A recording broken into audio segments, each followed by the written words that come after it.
ఓంకార పంజరశుకీం ఉపనిషదుద్యాన కేళికలకంఠీం ఆగమ విపిన మయూరీం ఆర్యాం అంతర్విభావయే గౌరీం.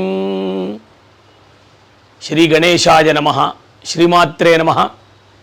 ముందుగా అందరికీ కూడా ఉగాది నామ సంవత్సరం శ్రీ క్రోధినామ సంవత్సరం శుభాకాంక్షలు తెలుపుడు చేస్తూ ఈ ఉగాది పండుగ అందరికీ కూడా శుభాన్ని సుఖాన్ని ఇవ్వాలని కోరుకుంటూ, ఇది ప్రభవాది షష్ఠి సంవత్సరాలు, ప్రభవా విభవా నుంచి ప్రారంభించేటువంటి 60 సంవత్సరాల్లో 38వది శ్రీ క్రోధినామ సంవత్సరం.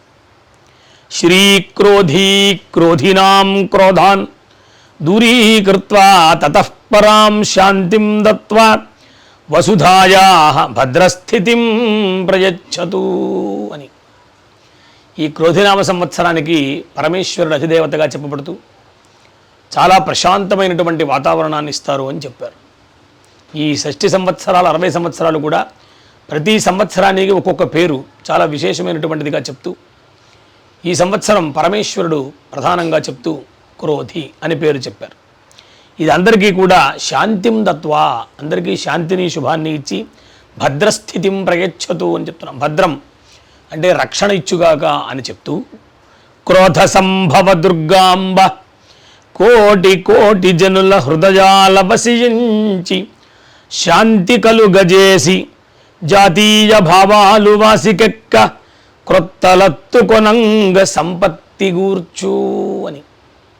పరమేశ్వరి దుర్గా పరదేవత పరమాత్మిక ఏదైతే ఉన్నదో అమ్మవారు అందరికీ కూడా శుభాన్ని ఇచ్చి అందరి హృదయాల్లో కూడా శాంతిని కలుగ చెయ్యాలి అని కోరుకుంటూ, అందరిలోనూ కూడా ఈ సృష్టి లేక ప్రపంచము అంతా సుఖంగా ఉండాలి అని కోరుకునేట్లుగా అమ్మవారు అనుగ్రహించుగాక అని చెప్తూ, ఈ రౌద్రినామ సంవత్సరం అందరికీ కూడా అనేక శుభాలనిచ్చి భద్రత పెంచి సౌఖ్యములు అపారముగా సమకూర్చి భోగభాగ్యావహమూర్తి అయి విజయము ఆయువు పుత్ర సంతతి అలాగనే సమస్తమైనటువంటి వైభవములు ఇచ్చి ప్రేమను పంచుగాక అని కోరుకుంటూ, ఈ సంవత్సరము చాలా చక్కగా ఉంది.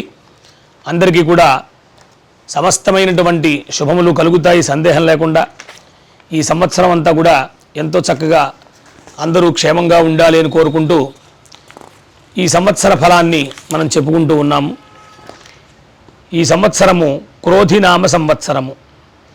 సస్యవృద్ధి బాగా ఉంటుంది, దంపతులలో పరస్పరమైనటువంటి అన్యోన్యత ఉంటుంది. అలాగనే పాలకులు చక్కగా స్వార్థబుద్ధిని విడిచిపెట్టి ప్రజారంజకంగా పరిపాలన చేస్తారు అని పెద్దలు చెప్తూ ఉన్నారు. అట్లాగనే కర్తరి ఈ సంవత్సరము ఉన్నది 22/6/2024 జ్యేష్ఠ బహుళ పాడ్యమి. ఉదయం 8:10 ఆర్ద్రా నక్షత్రం, తరువాత మూలా నక్షత్రంలో ఆర్ద్రా ప్రవేశం అని చెప్పారు. కర్తరి 4/5/2024 చైత్రబహుళ ఏకాదశి డొల్లు కర్తరి. 11/5 వైశాఖ శుద్ధ చవితి నాడు నిజకర్తరి ప్రారంభం. 28/5 వైశాఖ బహుళ షష్ఠి మంగళవారం కర్తరి త్యాగం అని చెప్పారు. ఈ సంవత్సరం మూఢమి కనిపిస్తోంది. మే 1వ తారీఖు నుంచి మౌఢ్యమి కనిపిస్తోందండి, గురుమౌఢ్యమి. అలాగనే మౌఢ్యమి త్యాగము 1/6 జ్యేష్ఠ బహుళ దశమి మౌఢ్యమి త్యాగము చెప్పారు. అలాగనే 7/7/2024 ఆషాఢ శుద్ధ విధియ ఆదివారం శుక్రమౌఢ్యమి త్యాగం చెప్పారు. అలాగనే మళ్ళీ 18/3/2025 మార్చి 2025 మళ్ళీ శుక్రమౌఢ్యమి ప్రారంభం. అలాగనే 28/3 మార్చి 28ని పాల్గొన బహుళ చతుర్దశి నాడు శుక్రమౌఢ్యమి త్యాగం. ఈ ప్రకారంగా మౌఢ్యములు ఉన్నాయి. ఈ సంవత్సరంలో సుమారుగా 3 మాసాలు మూఢమి కనిపిస్తోందన్నమాట. తరువాత ఈ సంవత్సరము సూర్య చంద్రగ్రహణాలు మన ప్రాంతంలో కానీ ఆంధ్ర తెలంగాణలో ఎక్కడా కూడా రాష్ట్ర వ్యాప్తంగా సూర్యగ్రహణం కానీ చంద్రగ్రహణం కానీ ఏమీ లేవు.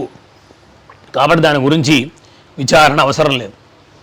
తరువాత ఈ సంవత్సరం పుష్కరములు, నర్మదా నది పుష్కరాలు, రేవా నది అంటారు. రేవాతీరే తపఃకుర్యాత్ అని చెప్పినట్టుగా పుష్కర నిర్ణయం చేస్తూ నర్మదా నదికి 1/5/2024 మే నెలలో 1వ తారీఖున ప్రారంభం. 12వ తారీఖున మే నెలలో సమాప్తి అవుతుంది. చైత్ర బహుళ అష్టమి బుధవారం మధ్యాహ్నం 1 గంటకి నర్మదా నదీ పుష్కరాలు ప్రారంభమవుతాయి.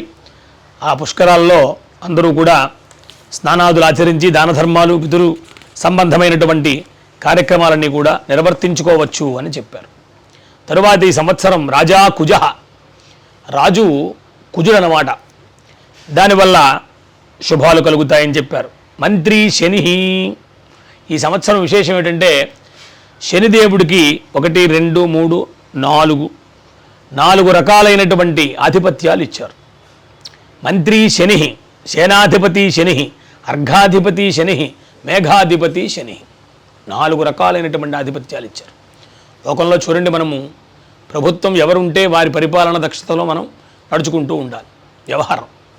అలాగని ఇక్కడ నవగ్రహాల్లో కేవలం శనికి 4 రకాలైనటువంటి ఆధిపత్యాలు ఇచ్చారు అంటే శని యొక్క ప్రభావము ప్రజల మీద లేక ప్రాణుల మీద ఎంత దృఢంగా ఉంటుందో ఒకసారి మనం ఆలోచించుకో. కాబట్టి అందరూ కూడా ఆ శనిదేవుణ్ణి ప్రసన్నం చేసుకోవాలి. కాబట్టి నవగ్రహాల్లో ఆయనకి ఆధిపత్యాలన్నీ కూడా మంత్రి ఇచ్చారు, సేనాధిపత్యం ఇచ్చారు, అర్ఘాధిపత్యం ఇచ్చారు, మేఘాధిపత్యం ఇచ్చారు. ఈ వర్షాదులవన్నీ కూడా ఆయన చేతిలో ఉంటాయి. పంటలు, నల్ల భూములు పండుతాయని చెప్పారు, నల్ల ధాన్యాలు పండుతాయని చెప్పారు, అపరములు సస్యములు అవన్నీ కూడా సమృద్ధిగా ఉంటాయని చెప్పారు, సకాలములో వర్షములు కురుస్తాయని చెప్పారు. కాబట్టి అందరికీ కూడా సుఖాన్ని ఇచ్చేటువంటి కాలంగానే చెప్పారు. చాలామంది కంగారు పడుతూ ఉంటారు. రౌద్రనామ సంవత్సరం అంటే రుద్రంగా ఉంటుంది, చాలా ఇదిగా ఉంటుంది అంటారు. కాబట్టి రౌద్రికాదిది క్రోధి అని చెప్తారు. క్రోధి అంటే క్రోధం, అంటే బాగా రౌద్రంతో కోపంతో ఉంటాడని మీరు అనుకుంటారు. క్రోధి, ఈ క్రోధినామ సంవత్సరము చాలా ప్రశాంతంగా ఉంటుంది, ఏం పర్వాలేదు. కాబట్టి అందరూ కూడా శుభాన్ని సుఖాన్ని కోరుకుంటూ ఉండాలి. అపర సస్యాధిపతి కుజహ అన్నారు. మళ్ళీ ఇక్కడ కుజుడు రాజు, సస్యాధిపతి కూడా కుజుడే, అలాగే నీరసాధిపతి కూడా కుజుడే అని చెప్పారు. మళ్ళీ కుజుడికి 3 ఇచ్చారు ఏకంగా, అంటే శనికి 4, కుజుడికి 3, అక్కడికి 7 అయిపోయినాయి. 4, 3, 7, ఇంకా 2. ఆ రెండిట్లోనూ ఇంకెవరయ్యా గురువును చంద్రుడు ఉన్నారు. ఇంకా చంద్రుడు పూర్వసస్యాధిపతి చంద్ర. చంద్రుడు ఎప్పుడు కూడా సస్యాలకు అధిపతే, ఎందుకంటే ఔషధాలన్నీ కూడా చంద్రుని యొక్క అనుగ్రహంతో వస్తాయని అందరికీ తెలుసు. కాబట్టి పూర్ణిమ వచ్చింది అంటే చల్లని ఆ మంచుతోటి కిరణాలతోటి, అలాగనే అమృతమయమైనటువంటి తన యొక్క ఆ కిరణాలతోటి చంద్రుడు ఔషధాలన్నింటినీ కూడా అనుగ్రహిస్తూ ఉంటాడు. మనం ఆహారం మనం స్వీకరిస్తాం. కాబట్టి పూర్వసస్యాధిపతి చంద్ర అని చెప్పారు. అలాగనే నీరసాధిపతి కుజహ అని చెప్పారు. రసాధిపతి గురువు అన్నారు. రసములంటే మనం అందరం అనుకుంటాం బంగారము, వెండి, నెయ్యి, ఇవన్నీ కూడా రసములు అన్నమాట. వాటికి అధిపతి గురుడు, కాబట్టి అవన్నీ కూడా సమృద్ధిగా ఉంటాయి అని చెప్పారు. ఈ క్రోధినామ సంవత్సరము అందరికీ కూడా శుభాన్నిస్తుంది అని చెప్పాలి. తరువాత మకర సంక్రాంతిని గురించి చెప్తూ స్వస్తి శ్రీ చాంద్రమాన క్రోధినామ సంవత్సర పుష్యబహుళ పాడ్యమి మంగళవారం 14 జనవరి 25 మధ్యాహ్నం 2:45 పునర్వసు నక్షత్రంలో విష్కంభయోగంలో బాలువకరణంలో రవి మకర రాశిలో ప్రవేశిస్తారు. మకర సంక్రాంతి అని చెప్పారు. అంటే 14వ తారీఖు జనవరిలో ఆ యొక్క పండుగ వస్తుందన్నమాట అని చెప్పారు. తరువాత అందరికీ కూడా చూడండి, ఈ విశేషమైనటువంటి ఇంకా రాశుల గురించి మనం అందరం కూడా అనుకుంటూ ఉంటాం. ఎందుకంటే రాశులు చాలా ప్రధానం. మనకి ప్రతి దాంట్లోనూ కూడా పంచాంగం చూసేమో అంటే పంచాంగంలో మన రాశి ఎలా ఉంది, దాంట్లో మనకు ఉండేటువంటి ఫలం ఎలా ఉంది, ఇవన్నీ కూడా మనం తెలుసుకుంటూ ఉంటాం.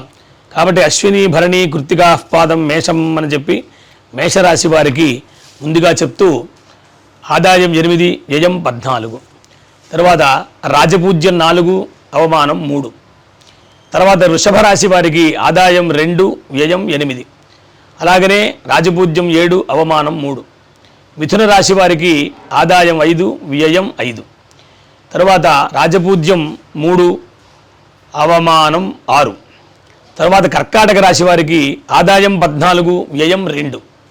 ఏమండి, తర్వాత రాజపూజ్యం 6, అలాగనే అవమానం కూడా 6, సమానంగా ఉంది. సింహరాశి వారికి ఆదాయం 2, వ్యయం 14. సింహరాశి వారు కొంచెం వ్యయాన్ని తగ్గించుకుని జాగ్రత్తగా ఉండాలి. అలాగనే ఆదాయం తర్వాత రాజపూజ్యం 2, అవమానం 2 సమానంగా ఉంది. ఇక కన్యారాశి వారికి ఆదాయం 5, వ్యయం కూడా 5 సమానంగా ఉంది. అలాగనే రాజపూజ్యం 5, అవమానం 2. తులారాశి వారికి 2 ఆదాయం 8 వ్యయం, వీరు కూడా జాగ్రత్తగా ఉండాలి, ఖర్చులు బాగా కనిపిస్తున్నాయి. అలాగనే రాజపూజ్యం 1, అవమానం 5.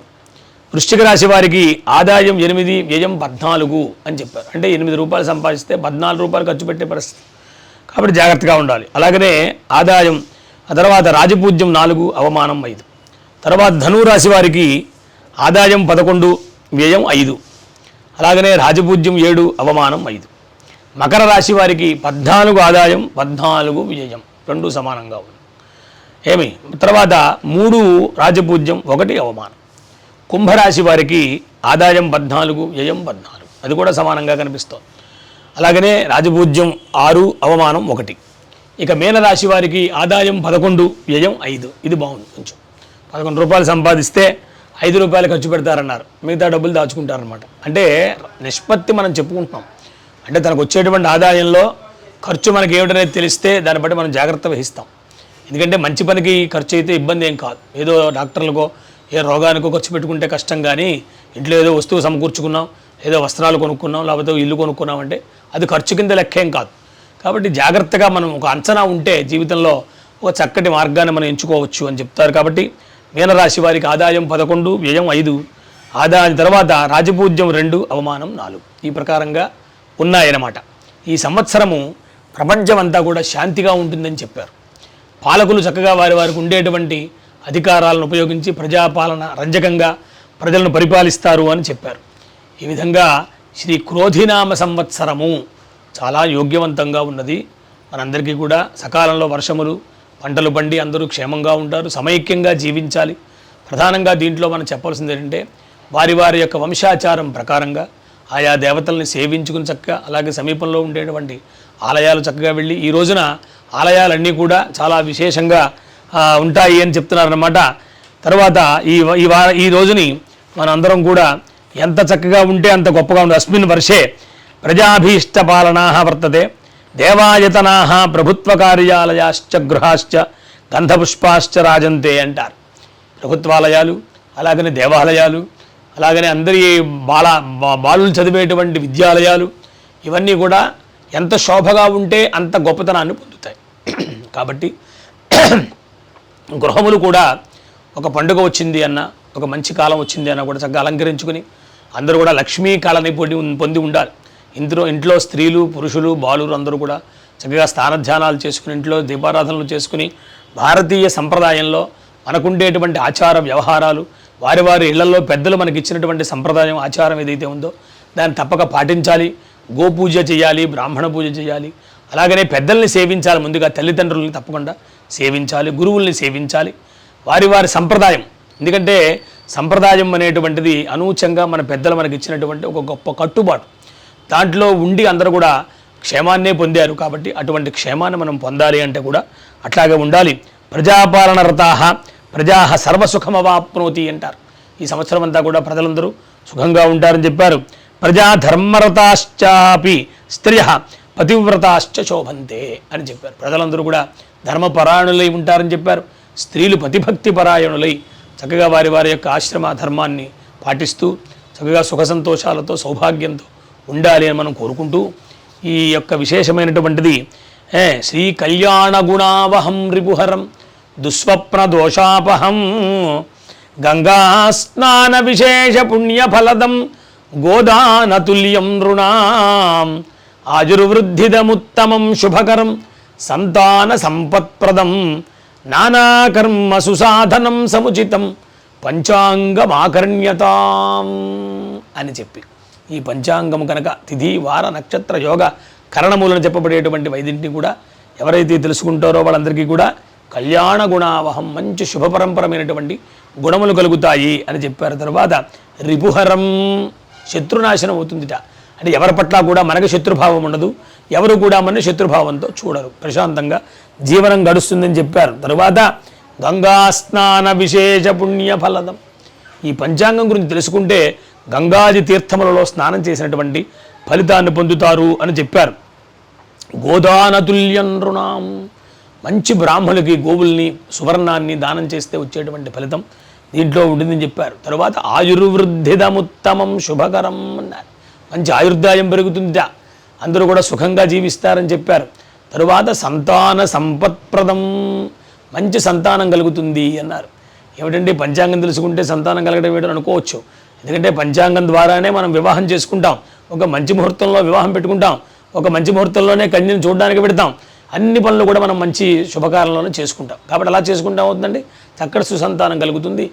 కలిగిన వాళ్ళు చక్కగా ఆయుష్మంతులై ఉంటారు, ఆరోగ్యవంతులై విద్యావంతులు అవుతారు, లోకానికి ఉపకారం చేసేటువంటి వారు అవుతారు. కాబట్టి శుభకరం నానాకర్మ సుసాధనం సముచితం. అలాగనే మనం ఏ పని చేయాలన్నా కూడా పంచాంగం చాలా అవసరము.